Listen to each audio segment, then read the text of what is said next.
Hey everyone, my name is Dillon Gonzalez. I'm the editorial director of GeekVibesNation.com and also a co-host of the Home Dance Film Festival podcast. And welcome to a brand new episode of No Streaming Required, your weekly deep dive into all the latest and greatest in the world of physical media. Welcome back. We have another jam-packed show for you this week. It is primarily a Vinegar Syndrome deep dive. We are going to be digging into the world of Vinegar Syndrome, all their partner labels. There's tons and tons of releases, nearly 20 releases I'm going to be digging into for them.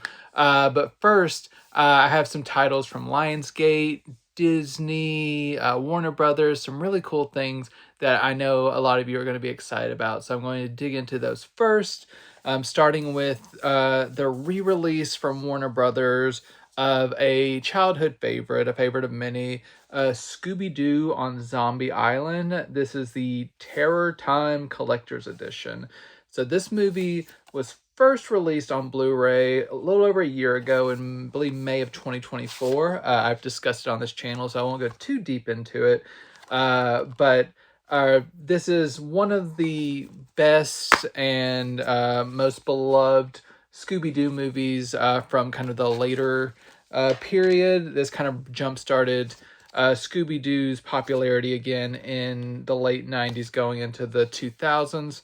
And this is just such a fun story that really takes on a cool supernatural tone that is authentic and kind of shakes up things for Scooby-Doo in a way that a lot of previous entries didn't. I don't want to spoil things too much, but the way they approach like the supernatural and the horrific in this one is very grown up for a child, like primarily like young adult child audience. But it's a lot of fun, and I think it kind of it's kind of a almost like a gateway horror for like people, for younger like kids into eventual like horror fiends. That if you're a horror fiend, you're going to be like really feasting this episode because there's a lot of horror related things. But I decided to start something lighter for this episode. Because this has got a new release just in time for Halloween. I know this episode probably it's debuting a couple of days before Halloween, so you might not be able to get this in right in time for the holiday, but it is perfect for a Halloween viewing. This was released on Blu-ray about a year ago from the Warner Archive in a 2-pack with its sequel, Return to Zombie Island. And while I have no problem with that, there were a lot of people that, in a bewildering turn of events, were upset that they had to buy a copy that had the inferior sequel on it. And there were a lot of people just flat out refused to buy this movie that they loved just because there was another sequel on the disc. So now Warner Brothers has released it on its own. You get the full cover art. You now get a new exclusive slipcover. You get that new booklet that I just showed off. In terms of the disc content, you get a new audio commentary for this.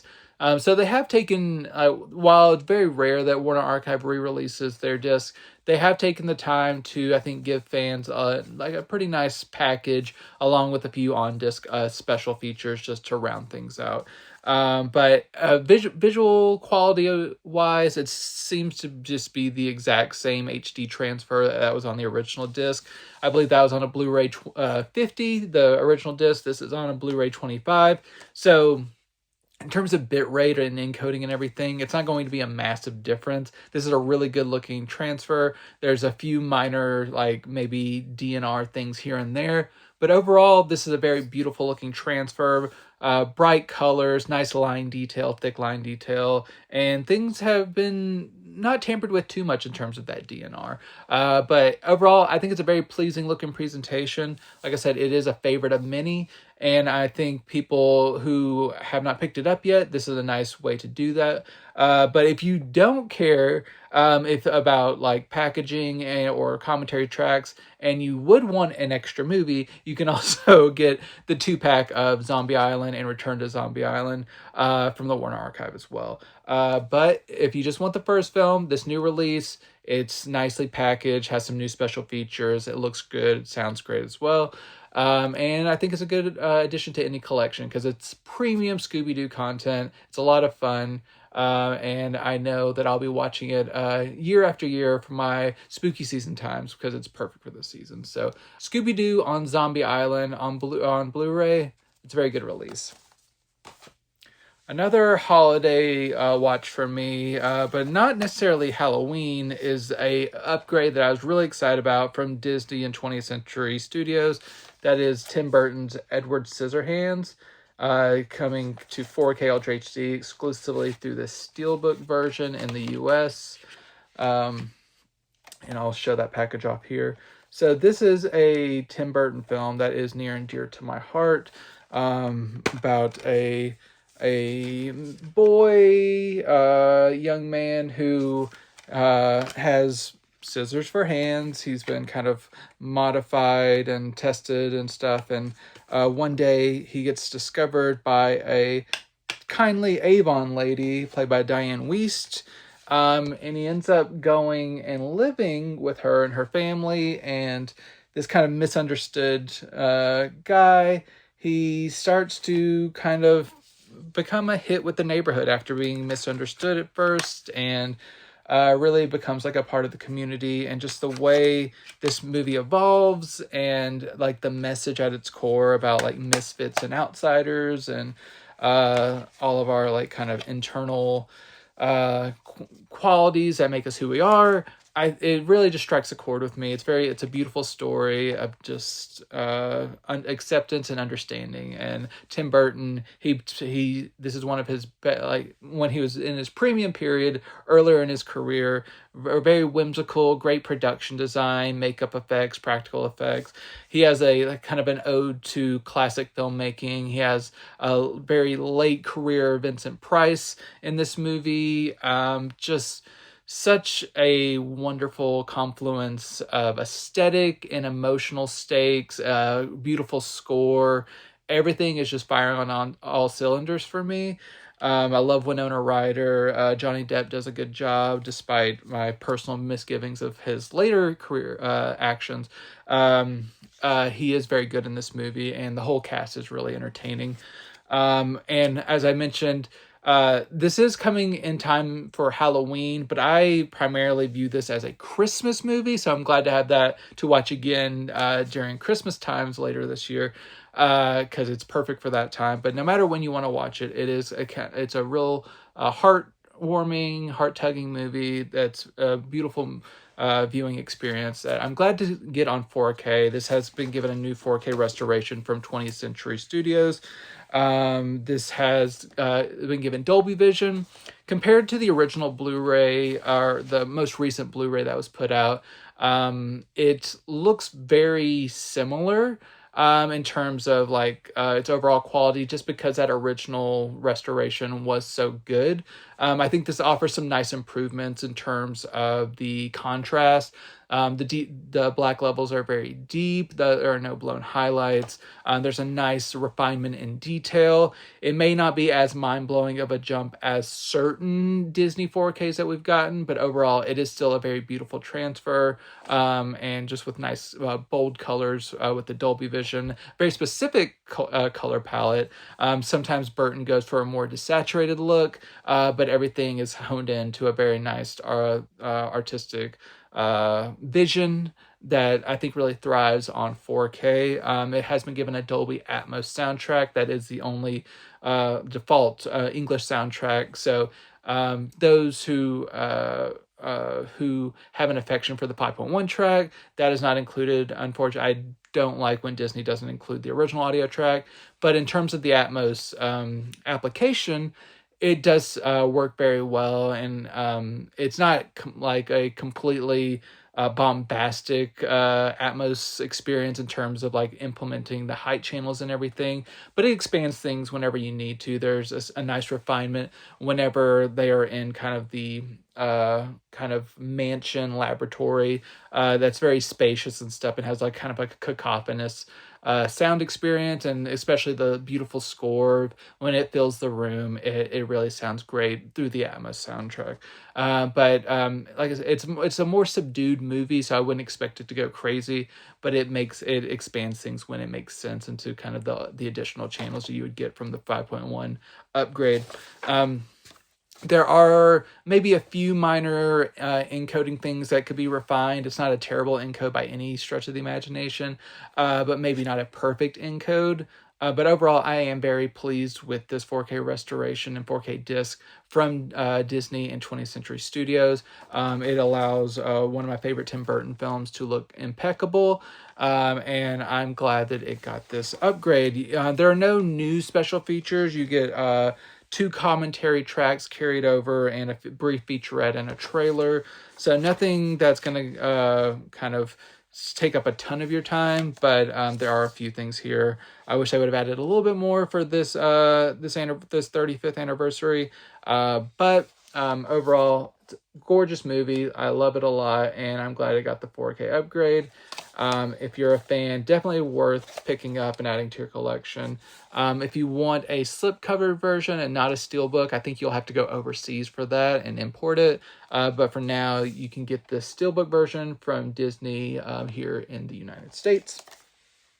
So I started off the show kind of heartwarming and comedic and stuff, and we're going to go quickly downhill with the psychological spiral and depravity with I'm going to a Lionsgate release. It's available exclusively at Amazon. It is the 20th anniversary 4K release of The Devil's Rejects. This is a twisted movie that is a personal favorite. I'm a real sicko for this movie. I watched it when I was very young in theaters, probably 13, maybe 14, when this came out, and I kind of made my way into a theater, kind of snuck my way in, and I've loved it ever since. It was kind of, like I said, very depraved, but a very fun experience that I've loved the movie in all of its kind of grotesqueness ever since. There are things I don't love about it, but I still find myself like engaged by it, especially moments of kind of like sexual assault and provocation and stuff in the hotel room. Don't love that, but it goes in line with what these characters are all about. This Firefly clan that's continuing on from the events of the House of a Thousand Corpses, which I've talked about on a previous iteration of this show before, which I hope also gets a 4K upgrade at some point. But this movie is a lot different. It's going less for horror and more for kind of like a gritty, like on the run action thriller, with these characters who are just like going through, killing people, menacing people, connecting with old acquaintances, being hunted by the law. And every I'm showing these off. Each are given like you can see the dialogue that accompanies this from the script here. And it's just kind of a freewheeling 70s inspired kind of on the run tale. And these performers, like especially Sid Haig, this is one of my favorite performances from him. Just his line readings and stuff. I love him forever, and I miss him. I think this was Rob Zombie in his top form. Like whenever I saw this film sequel several years back, 3 from Hell, it just didn't quite capture the qualities that I love about The Devil's Rejects, and it improves upon things that I liked about House of a Thousand Corpses. So this is really just premium Rob Zombie for me, and great musical choices, just everything. I find it to be such an entertaining film, and I've been stuck with the old Lionsgate Blu-ray forever, which I've been worried because a lot of those early Lionsgate Blu-rays have succumbed to disc rot. I know a few of my Saw Blu-rays did. But I'm glad to have a new, dependable version here. The only drawback to this release, and I know it's raised the ire of a lot of people, is that the version featured here is the theatrical cut. It is not the director's cut that adds a little bit more profanity and moments of violence and stuff. That is because the way that that unrated cut was conformed, it could not be upgraded easily to 4K from those original 16 millimeter elements that was finished to a digital intermediate. I understand this is disappointing. Having seen both versions, I can understand how this would be a challenge because the changes in the director's cut can be like seconds long, and like I think there's like over like maybe like 75 or 100 small changes within different scenes that if you're just watching it more casually, if you're not a hardcore fan, I don't think you would think the theatrical cut is neutered in any way. It's still very sick. There's a lot of violence, so much cursing. It goes all out. The unrated cut just kind of adds a little bit, like some smaller things here and there that I know some hardcore fans will miss. I still love the theatrical cut, and I didn't find myself deeply disappointed by the lack of the director's cut, but I understand why some people would. And I think a good fix for that would to also have been to include the director's cut as a Blu-ray version in this package. We already have 3 discs here. We have the 4K disc, the theatrical, the Blu-ray disc of the movie, and then the special features of the documentary, which I'll talk about here in a little bit. That if you had the unrated cut as the version on the Blu-ray disc, or just included an additional Blu-ray disc with the director's cut, I think that would have been a happy medium for people. But as it is, the included Blu-ray is also from the theatrical cut that's been remastered, along with some additional special features. That was a big thing with the original Lionsgate Blu-ray, is it lost a lot of the special features that was jam-packed onto the special edition DVD edition of The Devil's Rejects, which I got way back whenever it first came out, 20 years ago, I guess, when 20th anniversary. So that's been missing in action on Blu-ray and for a long time. I understand why they needed to upgrade that Blu-ray, but not having the unrated cut in any form is a little bit disappointing. So if you have the original unrated Blu-ray, hold on to it, but I would still recommend getting this 4K version because there are definitely a lot of reasons to have it. But if you just want the other alternate viewing option, you might want to have that director's cut on board. But if you don't have the director's cut, and you're watching this for the first time, I don't think you'll be missing the like small additions to the director's cut. Like I said, I know why people are disappointed, but the theatrical cut is still really great. And it looks really, really nice on 4K, which is why I'm kind of pushing for this, is because Lionsgate's done a really nice job with this restoration and remaster. It is from a digital intermediate from an original 16mm source, but it has been upscaled and kind of rebuilt to be in a 4K master that looks beautiful in Dolby Vision. It is a very gritty movie, and it retains that gritty aesthetic for sure. But the refinement in colors and contrast and like no crushed black levels and like no blown highlights, it preserves kind of that aesthetic of a 70s movie while still making this movie look as gorgeous as possible within that framework. And like all of the neon signs that you get with certain like locations, those really really impress with the Dolby Vision. And just some of the textures that you get an upgrade in. It's a very grimy, dusty movie and stuff, but there's a lot of like things to explore in the background that I think you get a really nice detail bump with this 4K upgrade. So as much as people may miss that unrated cut, I think the improvements overall in the aesthetic quality, it is worth getting this. This doesn't have an alternate audio track in terms of like an upgraded Atmos track or anything. It's just the original DTS 5.1 track that sounds really great. It's powerful. I understand people who would be disappointed by the lack of an Atmos track, but it does sound really good, powerful, and I think accurate to what Rob Zombie intended. And I'm just glad that it's not been messed with and like kind of adding sound effects and stuff. It's just the original soundtrack that sounds great. The big benefit of this release is reintegrating all the special features into this.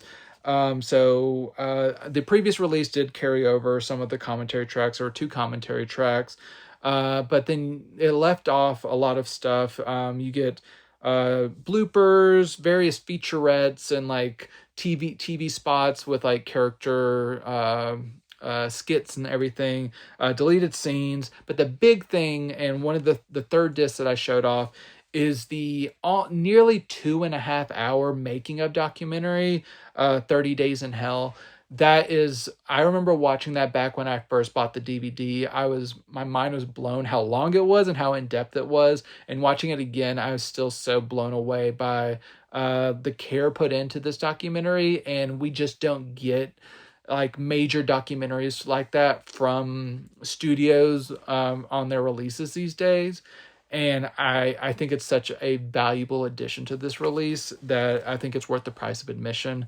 But I love this movie. This 20th anniversary edition looks and sounds great. Tons of special features. If you're a fan of this, it is worth getting. It is a theatrical cut, but don't let that dissuade you. It is a great release from Lionsgate, available exclusively at Amazon for now. So make sure to pick it up there. But it's twisted, fun time from Rob Zombie, The Devil's Rejects. And also from Lionsgate, but available exclusively at a different source, from Lionsgate Limited, we have the 4K debut of Jacob's Ladder from director Adrian Lyne, the 1990 psychological thriller starring Tim Robbins. Let me show off. You get this removable case. And I hope you can pick up that there's like a textured version, here, kind of like, it's kind of like a raised steelbook that's really cool and really nice to the touch. Aesthetically, it's not my favorite looking steelbook, but I like the detail put into the textured aspect of it. So this is Tim Robbins as a veteran of Vietnam, I believe, in which at the beginning of the film, you see him get into an altercation, and then he picks up a few years after getting back, after he was wounded in the war, and he kind of gets back, and he's trying to kind of just live his life. He kind of is haunted by certain traumas of his past, including the loss of his young son, the dissolution of his marriage, and he's now with a new woman and just trying to live the life as best he can. But he starts kind of experiencing kind of dissociations from reality. He's not really sure what is true and what is not. He starts kind of like seeing kind of almost like demonic figures around him on the street. He starts kind of like flashing back to earlier points in his life, and it's really kind of being psychologically untethered from reality. And the way this is explored, I don't want to get into any spoilers or anything. I think it's really interesting, and it's handled very sensitively to an emotional payoff. It can be quite horrific in terms of some of the like demonic imagery that you get, but it's not super disturbing in terms of like, if you're a super sensitive viewer like my wife is sometimes, even she watched this with me and admitted that it wasn't as intense as she feared it would be. So I think it is worth checking out just for kind of this psychological exploration of this man who is haunted by his past and trying to figure out what is reality, and just kind of like getting to the bottom of what is happening inside of him. I think it works very well. It's a very interesting thriller. And I'm glad to have seen it on 4K. I had an old Lionsgate Blu-ray that I picked up for like $5 at Target, like a decade ago, maybe. And I somehow just like slipped through the cracks so that I never watched it. But after getting this version, I popped in that version, and it is a night and day difference. I'm actually glad that I somehow missed it up until this point. Because having my first viewing be this new 4K restoration was definitely the way to go. That old Lionsgate Blu-ray left a lot to be desired, but this new 4K restoration that has been conducted in coordination with Studio Canal, it's 4K restoration of the original camera negative, approved by and supervised by director Adrian Lyne. It looks really great. It's a beautiful transfer, really, really great detail in Dolby Vision. There's a lot of shadowy corners and alleyways and stuff. You get no crushed blacks. All the black levels are very deep. The highlights are firm and in control. And you don't get any like egregious DNR. This is a really naturally organic like film grain is going on through here.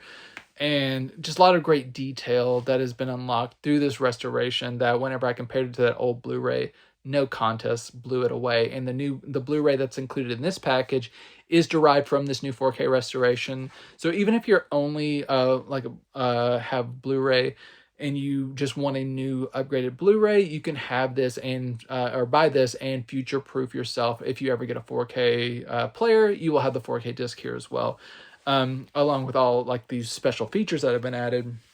But in terms of the audio in this, so the video looks great, as I just mentioned. You get a DTS 5.1 track that sounds really good and powerful, immersive when it needs to be, but not completely unnatural. But you also get the original theatrical stereo track and a lossy Dolby Digital 2.0. While I wish this would have been a lossless track, I think the way it is presented, I didn't notice any shortcomings in terms of its implementation. It was actually the primary track I used to watch this, and then I went back and kind of saw how the 5.1 track kind of was implemented and expanded. But that original theatrical stereo track sounded really, really good. And I had heard people say that they may have experienced some popping and stuff in a few places. I didn't really pick up on that. I think it sounded really solid throughout. I had heard from one of the Lionsgate insiders on some of the forums I frequent that they went back to the original Laserdisc and kind of ripped it from that track. So any imperfections, I think, are owed to that source, but they did a really nice job of making sure this sounded great and going to the efforts to make sure fans had that original audio experience as a choice if they did want it. And I am grateful to Lionsgate for going that extra mile. And they're the special features that they created, either in conjunction with Studio Canal or themselves, also goes to showing how much care they put into this package, because we have 2 commentary tracks. We get a nice making of featurette. We get a new archival interview featurette. We get old archival featurettes. We get deleted scenes. Lots of really great special features here that I'll dig into more in my written review of this one, which will be posted within probably a week or so of this video. Will be going live on geekvibesnation.com. But Jacob's Ladder, really, really nice 4K release. You have to get this at Lionsgate Limited if you are interested. And this is being released by Studio Canal overseas. So those who are thinking about importing, I do not have that release. I cannot judge it against that.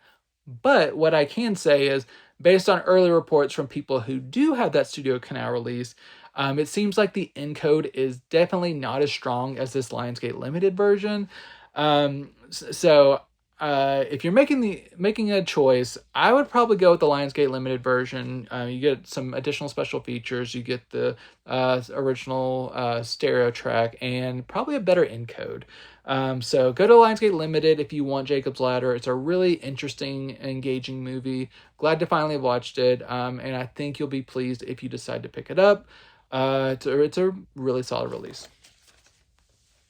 All right, with those out of the way, it is time to go down a Vinegar Syndrome rabbit hole. We have so many titles to get through, and I'll try to get through them as quickly as possible while still giving you what you need to know. My first release, it's a big one this month from Vinegar Syndrome proper. It is the 4K upgrade of Dario Argento's Sleepless. Now, I was very curious about this because later period Argento is very much hit or miss. I talked about The Card Player a few months ago, which I watched for the second time at that point when they got the 4K release from Vinegar Syndrome. And it grew a little bit in my estimation, but it still was definitely nowhere near the original glory days of Argento. So I wasn't sure what I was going to feel about with Sleepless. But I think this is probably the best of kind of this early, late 90s, early 2000s version of Argento that I've seen. It kind of goes back to his early, kind of deep red, crystal plumage-esque days. Because it's very simple, you see or kind of hear/see a murder that happens in the past and jumps forward into the future when some crimes start happening that mirror what happened back in the day.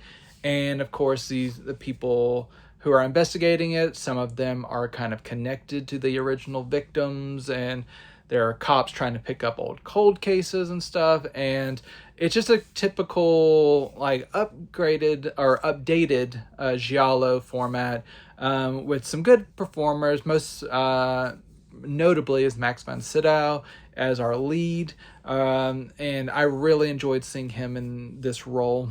And this movie isn't reinventing the wheel. It is definitely not like the best of Dario Argento. I would never say that. But in terms of just offering up like a slick, intriguing crime thriller that has a few nonsensical developments, but you just roll with it because it's the genre and you're just like, all right, I'll fuck it, whatever.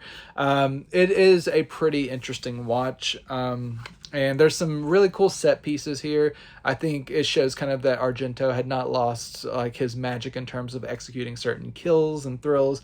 And yeah, it's, if you like Argento, this is still in kind of like a good format for him, a good like wavelength, and it's worth picking up. I think this 4K upgrade from Vinegar Syndrome.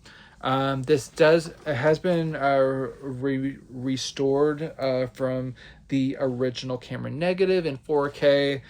It looks really nice. I do not have the previous Scorpion releasing Blu-ray to compare it to. This is my first time viewing the film, but I think it looks really, really great. And compared to kind of the more ugly aesthetic of the Card Player, I think this has a really nice kind of natural aesthetic that really thrives on 4K, and in Dolby Vision especially looks very nice, especially on any shadowy corners or nighttime scenes. Those definitely thrive on this format. You get 2 audio tracks. You get an English track and an Italian track.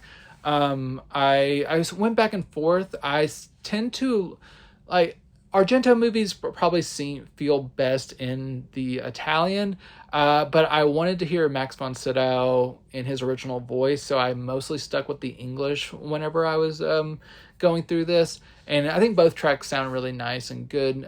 They have been maintained pretty well, not a lot of pops or any like digital anomalies to kind of mess things up. But you can pick your poison on that one. You do get a commentary track and a boatload of interviews on here, both new and archival. I think there's 11 interviews in total with different departments like editors and composers and all kinds of film historians, all kinds of people here. And then you get that commentary track. But overall, Vinegar Syndrome's definitely treated this one well. And if you're a Dario Argento fan, I don't think his fans will rest till all of his films have been given a 4K upgrade. And I'm definitely growing my collection steadily. And Sleepless, definitely a good one from his later period. Worth checking out from Vinegar Syndrome if you're a Dario Argento fan. Another one from the main line of Vinegar Syndrome we have is a Hammer horror upgrade of The Man Who Could Cheat Death. This was a movie that was released a few years back, probably like 2017, from Kino Lorber. I missed it at that time, so I'm glad to get the chance to watch it now, especially since Vinegar Syndrome has went the extra mile to restore some extra versions of the film, which I'll talk about here in a second. But this is like I said, a Hammer horror film, so classic British horror in which there's kind of a mad scientist who is using his expertise to extract glands from ladies to extend his own life. And he's like over 100 at this point, and he's just been killing every 10 years or so, and to keep himself young. And he gets to a point where he is getting boxed in by police and different people in his life, and he's trying to fight for his survival. And you have interesting side players like Christopher Lee and everything, and minor roles. I think this is it's a short movie. It's an hour and 24 minutes about, but I think it wears its eeriness on its sleeve. it's creepy in all the right ways. It's very atmospheric. It's not overtly horrific a lot of the time. So once you get to the finale, there are definitely some horrific things. But just kind of this affront to God of like trying to prolong your life and taking other people's youth for yourself is inherently a little bit of a creepy premise that I think is executed pretty well within the confines of this kind of like this artist slash scientist going through this, and kind of the moral implications of people who are helping him or don't know exactly what his plans are. It works really well, and I'm a little bit hit or miss with Hammer horror. I know that's probably going to be like a controversial statement, but they can be a little bit hit or miss for me. But this is one that I do quite enjoy, and I'm glad to get this on 4K. This has been restored by Vinegar Syndrome in 4K. From the original 35mm camera negative provided by Paramount. And what was interesting about whenever they went to do this, they actually found a alternate version of the film that was uncensored back in the time this was released. The finale was deemed a little bit too intense / violent and disturbing to be released as is, so they cut it up. And that hasn't been, I don't think it's been seen since, whenever it hit the British censors. But now we can see the fully uncensored finale in this one. But the original continental version of the movie has something extra that's not in the unrated cut, which is extra nudity from one of the main players whenever she's posing for a bust, like an artistic kind of statue. You get some nudity in that cut. So whether you want more creepy, violent, disturbing things or more nudity, you can choose your own path and see which one you like more. There are some kind of other minor differences between the cuts as well.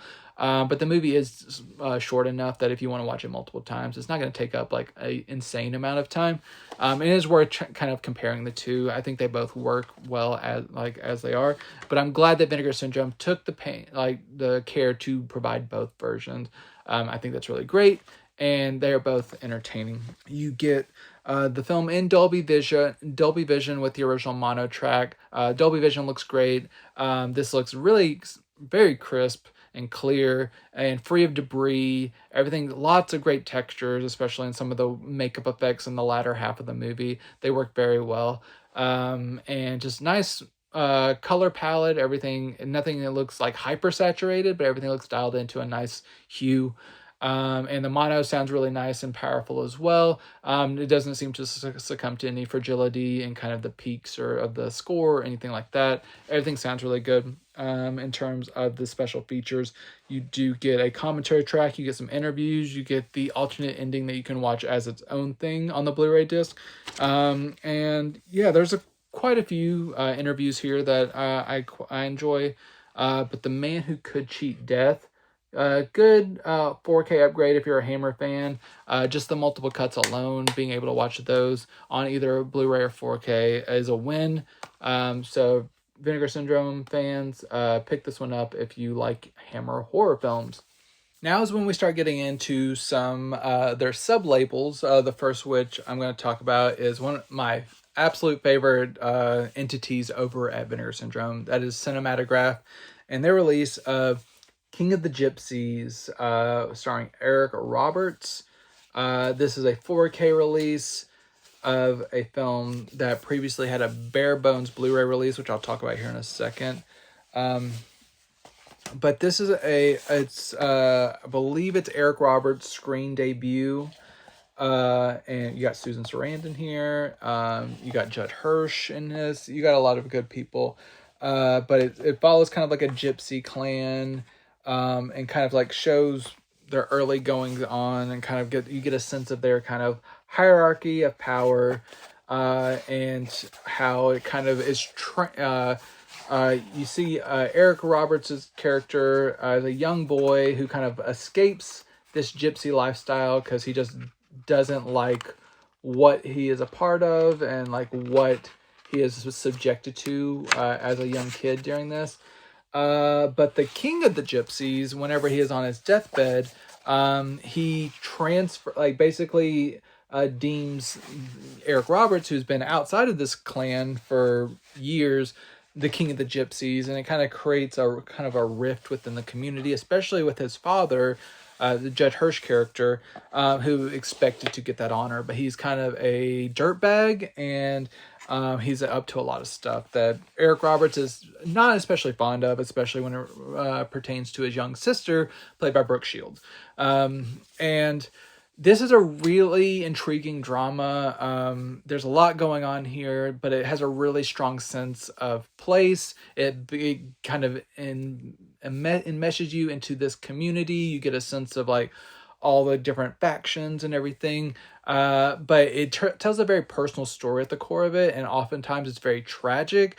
There are a lot of things in here that are maddening or heartbreaking, but everyone plays it supremely well.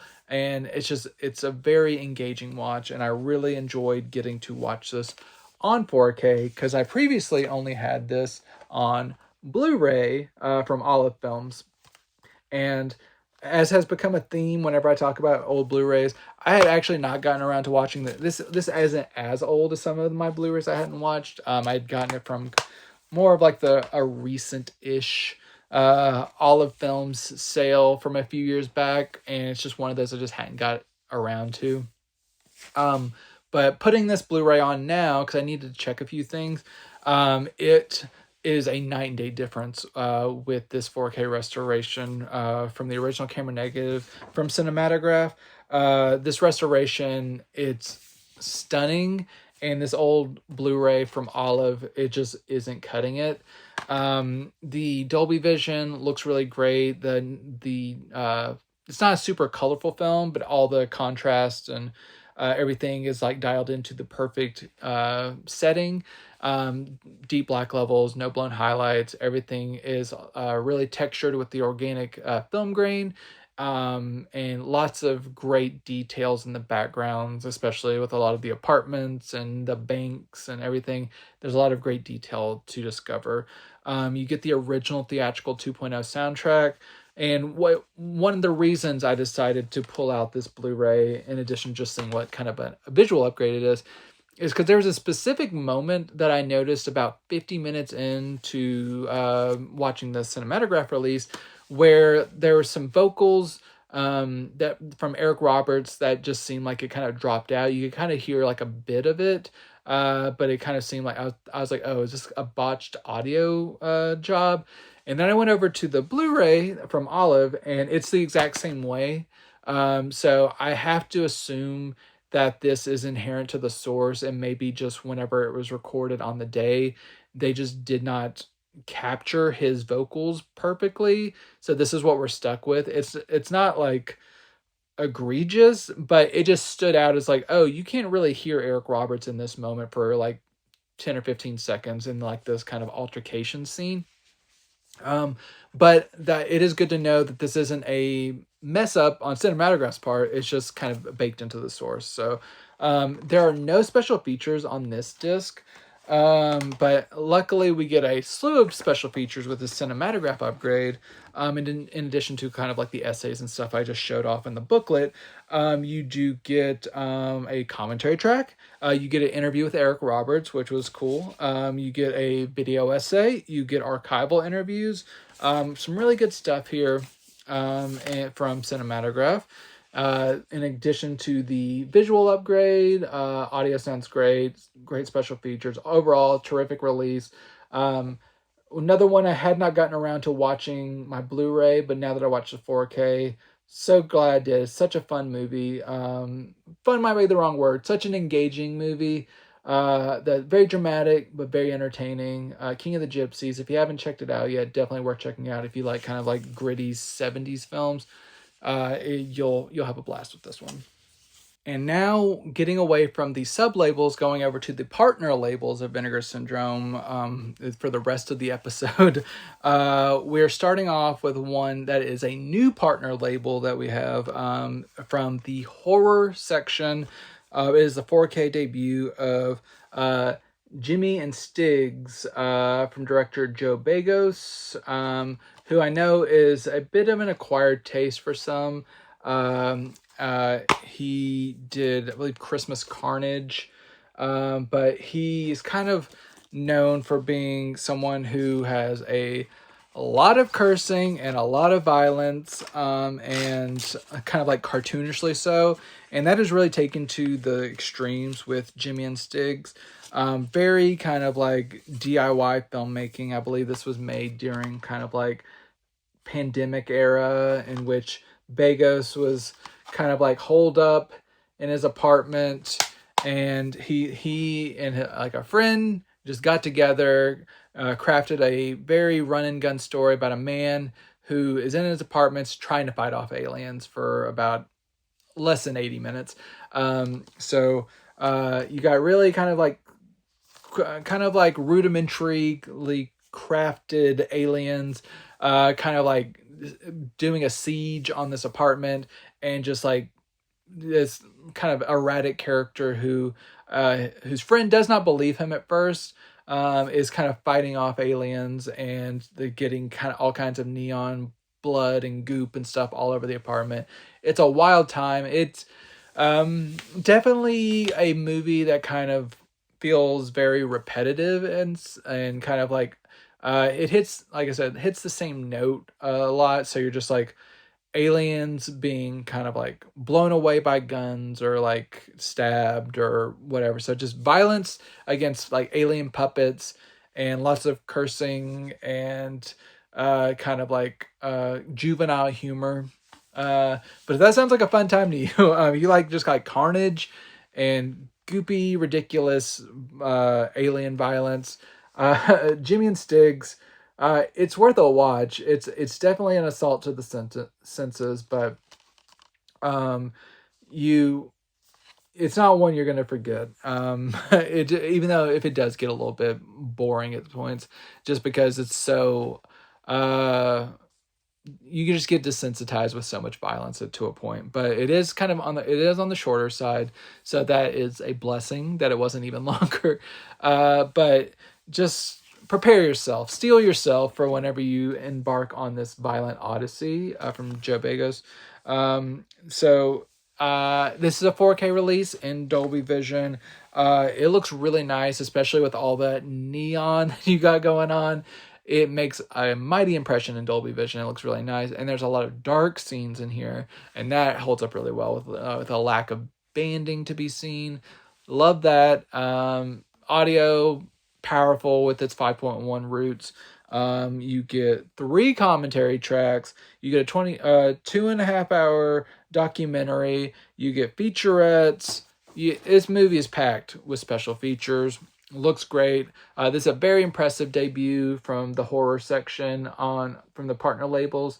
So if you're interested at all in this, check it out. Worth checking out if you like just extreme levels of violence. Now that we are at the partner labels releases, I do want to note that if you want an option of a slipcover, if it is not sold out yet, you can get those at Vinegar Syndrome or certain indie retailers like Diabolic that work with them. But go to Vinegar Syndrome if you like a thick slipcover. That's very nice. You can check that out. I have one title with a slipcover like that I'll show off, where you can kind of see the difference here later.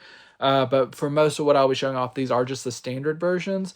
So you can get those, or if you want a slipcover, you can pay a few bucks extra for that. Just pick your poison if they are still available. So Jimmy and Stiggs, the horror section on 4K Ultra HD. Going to another important figure in the horror community, we have Larry Fessenden's Depraved from not too long ago. I believe this was a 2019 film. Previously released on Blu-ray by Shout Factory. I had never seen that release. But this is kind of like a modern interpretation of the Frankenstein tale, in which you have a PTSD-stricken veteran who returns from being kind of a medic overseas, and is like trying to kind of like perform experiments, and kind of, like I said, Frankenstein's his way to forcing a procedure on a man, and kind of reviving, like reanimating him, trying to break through boundaries of science, and balancing that with the kind of capitalistic intentions of this man's partner. So there's a lot of like greed and going on with like scientific breakthroughs, and then there's all at the heart of this monster at the center of things, that they don't really consider a lot, but there are certain, like this man's girlfriend who does kind of like get wind of this and starts kind of like gaining sympathy for this former human turned monster who still has some humanity and stuff. So there's a lot of interesting kind of moral wrestling going on here, and the Frankenstein tale is one that has been told ceaselessly. It's always going on. We have a brand new Frankenstein movie that goes back to the roots, in theaters right now from Guillermo del Toro, soon to be on Netflix. So this is a tale that is never going to get old, I believe. So just seeing all these different interpretations over the years, some of them work, some of them don't. I think overall Depraved does work. It's never going to top like the old school, like Mary Shelley kind of like, or like Boris Karloff, anything like the original like idea of Frankenstein, but the reinterpretations can be some really good ones. And I think Larry Fessenden, he does do a really nice job with this, and there is some genuine heart in this to go along with some of the more disturbing like horror elements. And I think it works well. If you like the general Frankenstein story and you are open to new interpretations, Depraved, it does work. And in terms of the presentation, I've never seen that Shout version, but this new version comes in HDR10 from the Independent Film Company. And it looks really good. Nice colors, nice detail. No disappointment here. This is a reversible cover art. Surprised that there wasn't any Dolby Vision, but the HDR10 holds up very well, nicely saturated.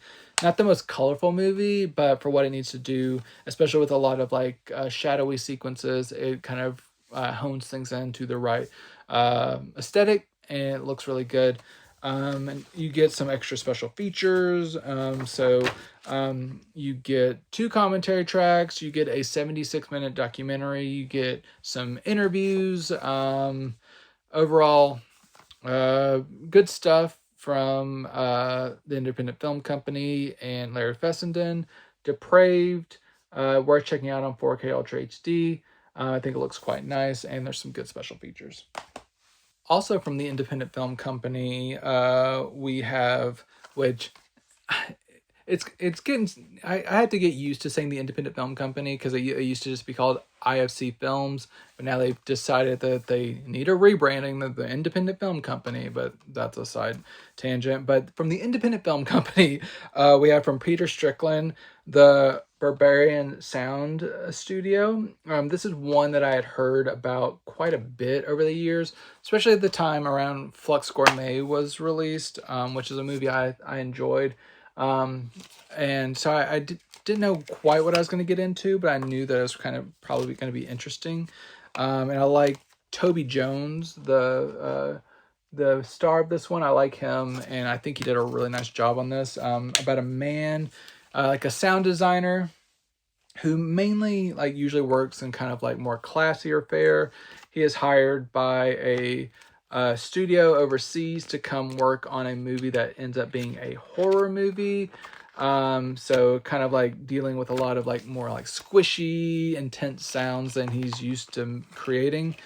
And it kind of sends him down like this like psychological spiral of not like knowing where the fictionalized film within the film ends and his real life begins. And he kind of like, everyone around him in the studio has like a little bit of like an interesting or peculiar way about them. He tries to like engage with them or ask them questions, and they're very evasive and kind of like give him the runaround. So it just adds to this kind of unease of him being in this new space, this new country, not really knowing what is going on, not speaking the language as certain crew members as well, and just like the isolation mixed with his own paranoia.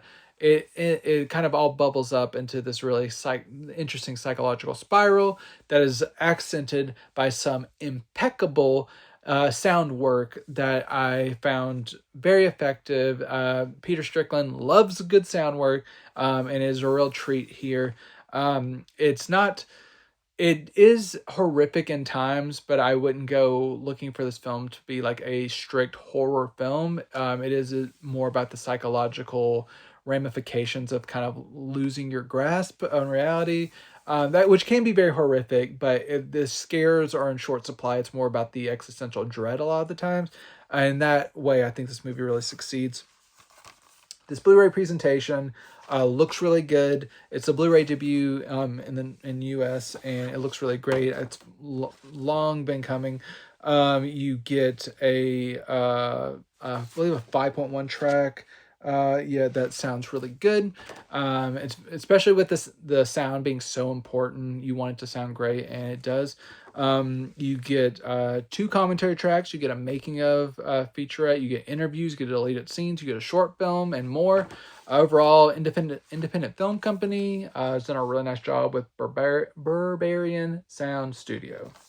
Next up, we have another new partner label joining Vinegar Syndrome. We have Wild Eye releasing their release of the Disco Exorcist. Now, I've reviewed some Wild Eye releasing titles in the past, but this is the first time that their first release coming over to the Vinegar Syndrome side of things. They've released this film on Blu-ray in the past. I believe it was burned Blu-ray disc then. I did not get to check that out. So I'm not sure exactly how it compares, but I know that you're now getting a press disc, and I can just kind of comment on what I see here. But the Disco Exorcist kind of has a throwback, almost kind of like heightened sensibility.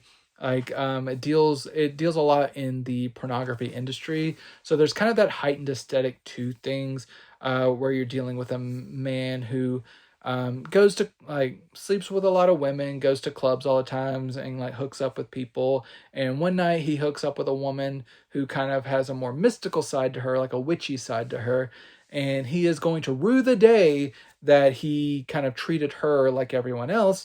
So he kind of starts like messing with him and people in his lives, including the new girl that he is starting to form a relationship with, who is in the adult film industry. And it's kind of like her trying to like bring harm to this girl to harm him, all while he's trying to like figure out what kind of weird shit is going on around him. All with a kind of like a campy nod to like tone and everything.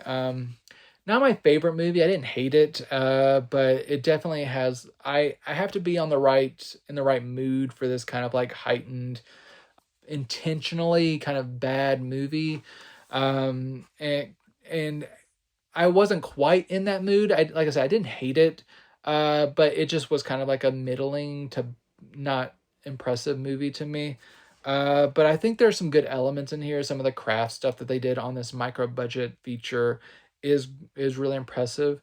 I watched this movie the same night as I watched another movie I'm going to talk about here in a few minutes, and it got me on a weird kind of streak of like movies with genital mutilation, specifically dongers being like ripped up or torn to shreds or mutilated in some way.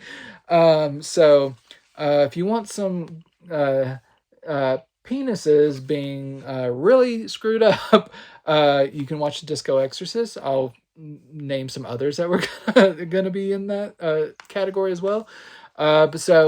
Outrageous violence, stupid comedy, all kinds of stuff going on in here. So if you're a hardcore genre fan and you like kind of like ridiculous premises and stuff, Disco Exorcist will probably appeal to you. If you're more kind of like a little bit more meat to your story, I guess no pun intended with what I was just talking about, may not want to like try Disco Exorcist as your first foray into like a partner label. But the release itself is solid enough. Like I said, it's a micro budget film, so it doesn't look incredible, but it looks really good for what it's supposed to look like. Sounds good as well. You do get a good amount of special features, including 2 commentary tracks, some deleted scenes, some galleries and trailers and stuff. So overall, Wild Eye Releasing, they've done a nice job with this. Welcome to the partner label family. Just maybe not my favorite movie I watched this go around, but probably not my least favorite either. So somewhere in the middle. My next film, to get away from like some of the more hardcore elements I'm talking about, I'm going a little bit classier. Going over to Icarus Films and their release of Lady Chatterley's Lover, a film that is deemed very controversial back in the day, but it's kind of very chaste by today's standards, about a woman who is married to a man who is an invalid and cannot have kids himself. So she's content to kind of have like a more unfulfilled sex life and stuff, but he kind of like brings up the idea of her having an affair with another man so she can get pregnant and they can like have a kid to continue his family line. So he's more worried about lineage, and she is kind of just content to where she is, but then she ends up meeting someone who works for them, like a gameskeeper, who she actually starts to have feelings for and starts to have an affair with. That kind of like really kind of turns into like a whole to-do with like drama of like what the husband really wants in terms of like, does he really care for about his wife, or does he just want to continue his legacy? What the wife really wants in terms of like, now that she is with or like experienced this love affair with an outsider, who does she want to be with? All kinds of, and then like reservations about class dynamics and structures and everything for people who do find out about the affair. It's based on a classic novel, which I have not read, so I'm not sure how this adaptation fares, but I did find this to be an interesting, like engaging movie, like from like what the story's about, how it's like acted and directed and everything. It is in French, and I believe this was the first adaptation. I think it says that on the back, but overall, I think it's a solid movie, like a solid older drama, just to break up a lot of the extreme fare I was watching. I was very glad to watch it. But I also found it to be just in general a good like international film. This has been given a 2K restoration from Icarus Films. It looks really nice. No major special features, just that booklet and stuff. But just having this film that's just kind of been MIA for a while, out on Blu-ray is in such a good quality is a win. So I always love it what Icarus Films offers up, and this is just another addition to their very impressive catalog for me. Next up, we start heading over to Shudder, in their release of All the Moons. This kind of has the appearance of like a horror film from the outset, but it is more of a drama with like kind of more supernatural leanings. Set during a wartime in which a young girl is like nearly killed in a blast, and she is rescued by a woman who happens to be a vampire and turns the little girl into a vampire. But what this little girl who says she wants to live doesn't realize is the loneliness that comes from being a vampire and kind of being isolated to the night and not being able to really connect with anyone, especially when she gets separated from the woman who turned her, and she kind of has to try to like learn to live on her own and adapt to her situation. And so it is really, like I said, not a horror film. It is more so like the drama of existential loneliness and being isolated from being a vampire, and especially a young girl vampire who never gets to age, and how that kind of impacts her and everything. And It's not what you normally expect from Shudder, but I am glad to have seen this one. I found it to be very moving and engaging, and I liked it quite a bit. But just don't expect a horror film. There are a few kind of sequences with like vampires, like draining people of blood and everything, but it's very clinical. It's not like done a lot for like thrills, but it is an emotional tale, and I think it's very impactful. So if that interests you, check out All the Moons. This is a newer movie in HD, looks great. Maybe a little bit of banding here and there on some of the black levels, but nothing egregious. I think it overall holds up to pretty well. You had a commentary track with this one. But yeah, overall, All the Moons, good release. Another one from Shudder, which I liked even more, which is a horror movie, is Moloch. This is a nice kind of like kind of a witchy supernatural tale about a family in the Netherlands who are kind of like have like a history, unbeknownst to them, like connection to like different rituals and stuff that kind of like start surfacing, especially when there's like a crew that starts excavating a site near them, and it kind of like awakens kind of like ancient goings on, and so you get like people starting to act regular. You have people who just start attacking other people, and you just start getting family revelations and all kinds of stuff going on. So it's like a really kind of like a little bit of like The Witch or The Skeleton Key, and there's a lot of like influences here I can see of just like mystical like forces kind of being wrapped up with familial trauma. But it works very well. There's some effective jump scares, especially with them being kind of more isolated out in the country. A lot of like foggy moments and everything. But overall, I really liked it. I thought it was a really good movie for my viewing this week. It was one of the better ones I watched. This HD transfer looks very good. Maybe minor things that could be improved here and there in terms of like with some banding and maybe a little bit of black crush here and there, but overall it holds up very solidly. So nice HD transfer. The audio sounds great. You get a commentary track, deleted scenes, and some galleries. So if you're a Shudder fan, check out Moloch. I think it delivers on your kind of creepy thrills and chills. Definitely worth checking out. If it's on Shudder and you want to try before you buy it, definitely worth checking out. But if you like it, the Blu-ray release is very good. Heading over to Factory 25, I've got my first of two documentaries. We have first Until the Light Takes Us, except from Factory 25. This is a documentary on Norwegian black metal, kind of. It is essentially about Norwegian black metal and its history and stuff, but it doesn't really give you a lot of context to the music itself.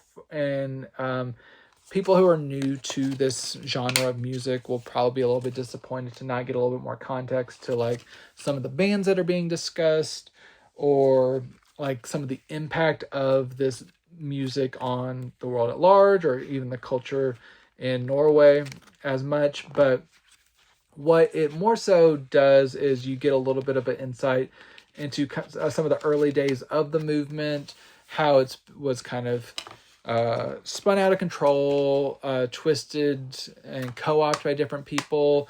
There was some extreme violence, there was murders, there was church burnings, there's a lot going on. You get some interviews from prison in here. But as interesting as some of those things can be, it's that missing context to the music and how it all ties together. It's a little bit frustrating as a watch. I did like it, and I love documentaries, and I think overall there's a really good story in here. I just don't think it necessarily told it in the most streamlined or accessible way possible, especially with the characters we are following, or the real people we are following. It's a little bit of a mixed bag. I think I whenever I hear like documentary on Norwegian black metal, I'm like, okay, cool, I'm all for this. But then I get into it and it just doesn't deliver what I really need from that subject or want. And I don't think the filmmakers really capitalized on everything that they had going here. But there are some very interesting interviews and learning about like these church burnings and murders and stuff. It's intense. But it's just overall as a documentary, I don't think it's as focused as it needs to be, but still worth a watch. This was released by Factory 25 on Blu-ray previously. I've never seen that, so I'm not sure how it compares. But being how it looks as a movie, this is an older movie. I believe it's like 2011 or 2012. And a lot of the footage is very early recording equipment, like video camera stuff. So a lot of it doesn't look great. And so having it on Blu-ray, I'm glad to have it on Blu-ray, but it's not going to look like exceptional. There's a limit to how good this material can look. So while this may look better than the previous Blu-ray, I'm not sure. It's not going to be a aesthetically monumental Blu-ray release. It's combined to how it was recorded and captured, and by that metric, it is what it just it's limited. And then you also get the audio is in Dolby Digital 2.0. So I was a little bit surprised not to see lossless audio here. Not a major loss, but just not having that option is a little bit disappointing. But you do get some special features here. You get deleted scenes, an alternate ending, unused interviews, a short film. You get extended scenes. And through this footage, you do get a little bit more of kind of what I wanted from the documentary at large. So that's very beneficial if you kind of like want a little bit more from your viewing experience. The supplements are meaty and you can kind of get some stuff from that. Just the film itself is a little bit of a mixed bag, but Factory 25 has done a nice job with it. And this Blu-ray, worth checking out if you are interested in kind of like the darker parts of like Norwegian music and black metal. Until the Light Takes Us from Factory 25. My second documentary is from ETR Media, and it is Skull World. So this is has similar issues, but not as bad as the previous documentary, where you think that this film might be about what is known as box wars, which I think can most succinctly be explained as like LARPing, live action role playing, like with a little bit more violence and kind of like I've seen like LARPing mixed with GWAR and announced or like kind of compared it to, but people dressing up in kind of very elaborate, like homemade costumes and stuff, and like just going to like battle each other like in kind of like a controlled way where you're like hitting each other with like wood like cardboard swords and stuff. And it's like kind of like a phenomenon that's like kind of grown throughout the globe like over the last few decades. When this film came out a little while ago, this was a 2013 documentary, I believe. This follows a man who is like trying to start a Canadian chapter and really get that going, and or he's like he was kind of responsible for this in Canada, and just like showing how like kind of his backstory, how it's impacted his life and stuff. So people may want to have a documentary more about like the box war movement, but this is more so about a specific man within this movement, and you do get that additional context to the box wars and stuff. But you get a lot of like an insight into this man and his kind of alter ego, like the Skull Man, that he created for himself to kind of like give himself like a more charisma and like confidence to like approach life, and how this kind of snowballed in different ways and stuff. And he can be a bit exhausting as a subject, but he is always fascinating. And I think that as like a documentary, I think it still works. Like I said, I still get a lot from this, and I do learn about the box wars stuff movement, but you also get to learn about this man, and it actually does work. So Skull World, worth checking out. You do get a DTS 5.1 track here, along with a couple of other lossy audio tracks. If you want that option, you get three commentary tracks, I believe. You get a mini documentary, you get deleted scenes, a Q&A, and more. And then the visuals are a little bit nicer than Until the Light Takes Us. Still the limitations to the material and when it was shot and everything, but overall it's pretty nice looking Blu-ray, and the audio sounds good as well. So Skull World from ETR Media, nice release from them. Going over to Cinephobia releasing, we got Brute 1976. This is probably more on the lower tier of what I've seen this month from the partner labels. So here it's simple. It's like a throwback to kind of like Texas Chainsaw Massacre-esque films in which you have a group of people who are on a road trip who get caught up in a town where there's like a murderous clan who are just like, they just want to murder people and stuff. So it's just like a van of people getting caught in a town and getting hunted by like, it's like similar to like Hills Have Eyes or Texas Chainsaw Massacre, anything like that. Kind of similar vibes, but like more modern filmmaking with that throwback aesthetic. So this is a new film. I didn't hate it, but if I want that type of film, I get more from going back to those originals than kind of like this throwback. This is another film with genital mutilation that I mentioned that earlier. And when you see a drill pulled out, close your eyes if you're squeamish. But there's some very inventive kills. I got to give that to them. It just wasn't the most pleasant watch. But it's, if you're looking for just kind of like a kind of bargain basement, like splatterfest, Brute 1976, it's not bad. It's just not to my particular liking, but I know a lot of people will, a lot of sickos will like it, and I completely understand that.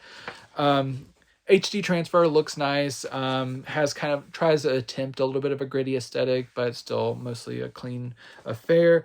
Audio sounds good. You get a commentary track, behind the scenes, featurette, and interviews. Overall, Cinephobia releasing, good release of a movie that may, while not quite for me, will be definitely for some of the gore hounds out there. My next film from Kimstem, and my only slipcover copy this week, is Creepy from Kiyoshi Kurosawa. So you can see this nice slipcover we have here of a film from you can kind of see it's like a pretty nice thick version here of a filmmaker whose work I don't think I've ever seen before, but I know he's done movies like Pulse. He just did a movie called Cloud that I'm excited to check out.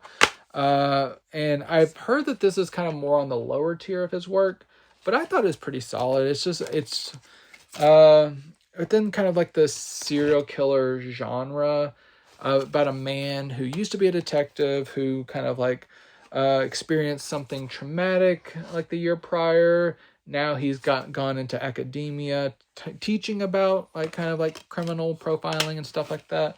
And he kind of gets sucked back into a case by a colleague that may or may not be connected to the neighbor that they just moved beside in their new house, who is very creepy. So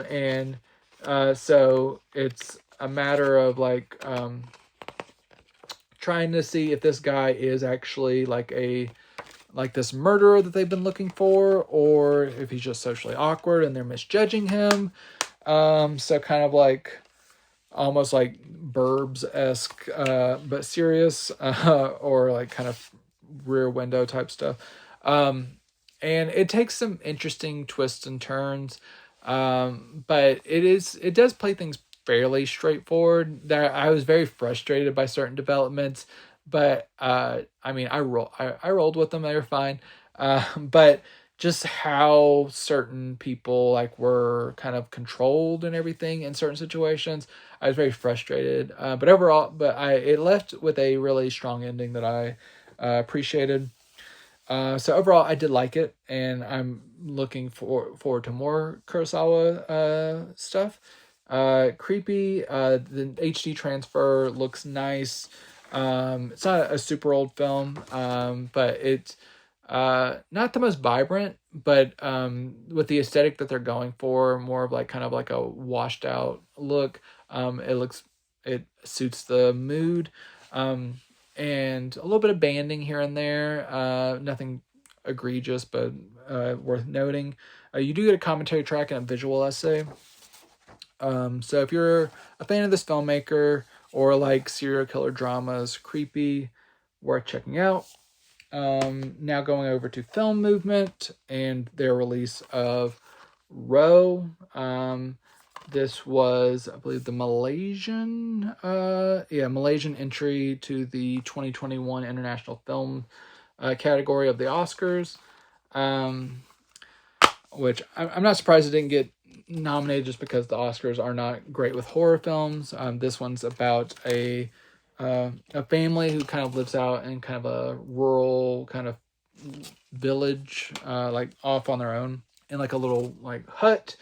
And one day they come across a young child covered in clay, who they take in and try to like feed and stuff. And then that child kind of tells them, like kind of warns them that they are all going to die, and kind of like kind of issues a little bit of a warning, and kind of things spiral out from there, of just like different curses, and wondering, like consulting like witchy women to like consult and everything, and just like it really deals in like kind of the spiritual like realm of like witchcraft and like reincarnation or resurrections and all kinds of stuff that is going on here.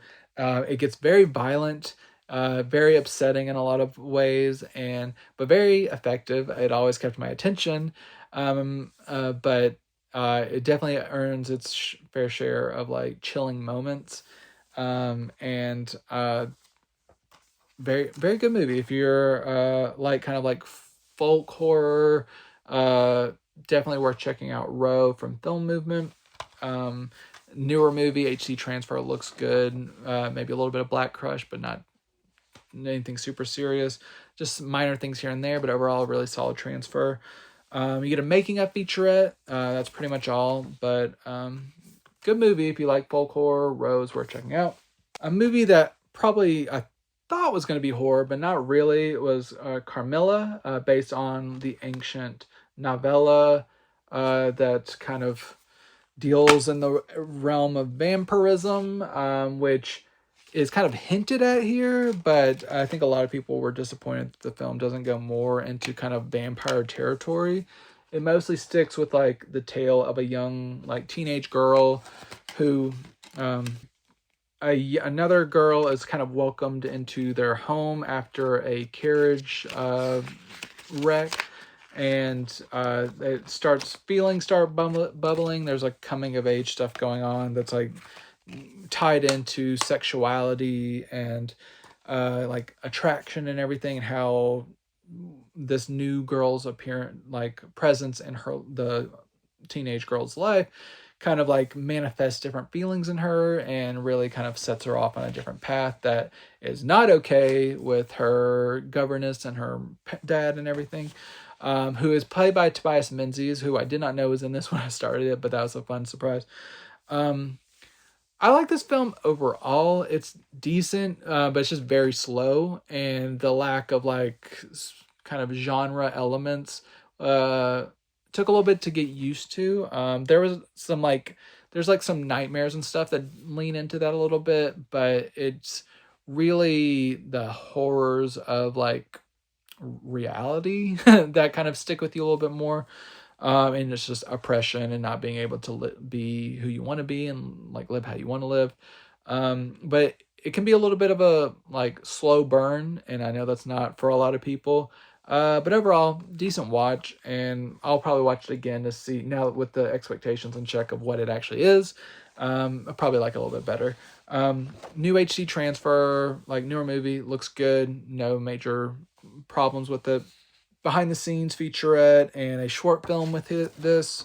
Carmilla, decent watch if you're interested in like coming of age, lesbian, romance stuff. Check it out.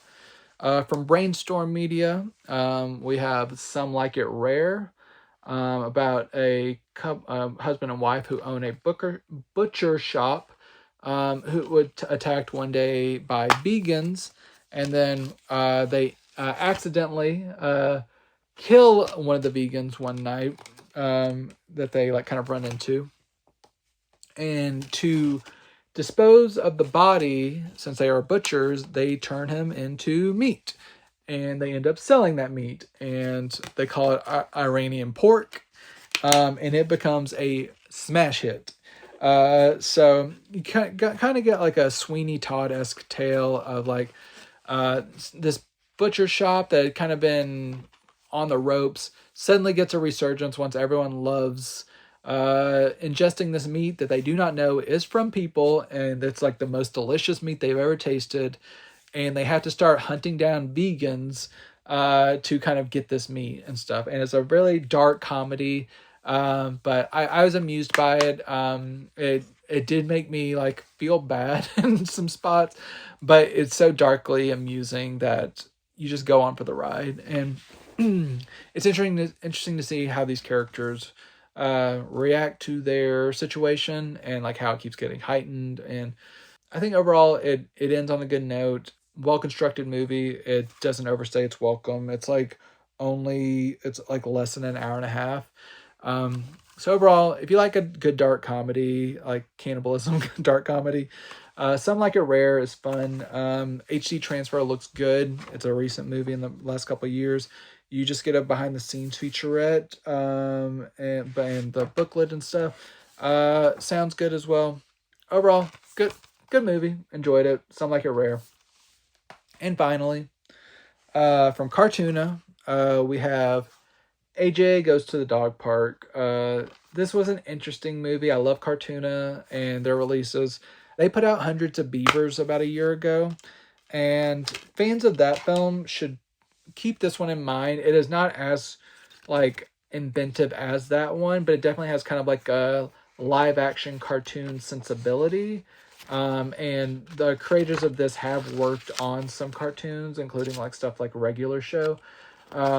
So this does have definitely its cartoonish ethos to it. It just doesn't have a lot of like animation within the film. There is some, but just not as much as like Hundreds of Beavers and stuff. But I do like the heightened aesthetic of this world about a man who doesn't really aspire to much. He's like kind of content with his boring job and like eating with his dad or his married couple friends and just hanging out with his dog, watching YouTube videos and stuff. And that's kind of like where he wants to be, until one day he goes to a dog park, which has been turned into a blog park, which is an outdated concept. Like about, it's just like where a bunch of people can go to blog, but it's from this mayor who's been trying to get this approved since like 2004. So it's kind of like a meta joke inside this. And he wants the dog park back. So he decides to run for mayor, and it goes off on this whole odyssey that multiple amusing characters that he kind of like meets, and just like gets into increasingly insane situations. It's very, very specific humor. If you don't get on this film's wavelength, I think you will hate this. But if you like kind of a more inventive, free-spirited, quirky movie, I think it's worth checking out. A lot of like puns and clever gags and stuff. Some of the funny things are like don't land. Some of the gags don't land, but there's enough here and enough creativity that I just admire it. And for that, I got to applaud them just because there's a lot going on here, and I was just impressed by like the world that's created. I enjoy being in it, and it's inventive and fun. So, Cartoona has done a nice job with this. Picture quality is great. No disappointments there. Sound is great. 2 commentary tracks, a making of featurette, interviews, and featurettes. AJ Goes to the Dog Park. worth checking out from Cartoonum. That was my show. Like I said, lots of Vinegar Syndrome and their partner labels this week, but also some really cool 4K upgrades from some of the other studios that I've been dying to check out. Hopefully you found something that you are interested in. If so, let me know. Let me know in the comments what you're most interested to check out. I always love hearing that feedback and what you're gonna pick up or whatever. Share this with anyone that loves physical media or you think should get into physical media. Hopefully they'll find something here that they like. I appreciate anyone who takes the time to like this episode. Like I said, comment, share this with anyone, subscribe to the Geek Vibes Nation YouTube channel so you don't miss anything. All of it really helps and all of it is greatly appreciated. Thank you so much to everyone who takes the time to check this out. I know I put out some long videos, but I always appreciate those who stick with me because I love talking about it. I will be back again talking about more titles next week. But until next time, enjoy.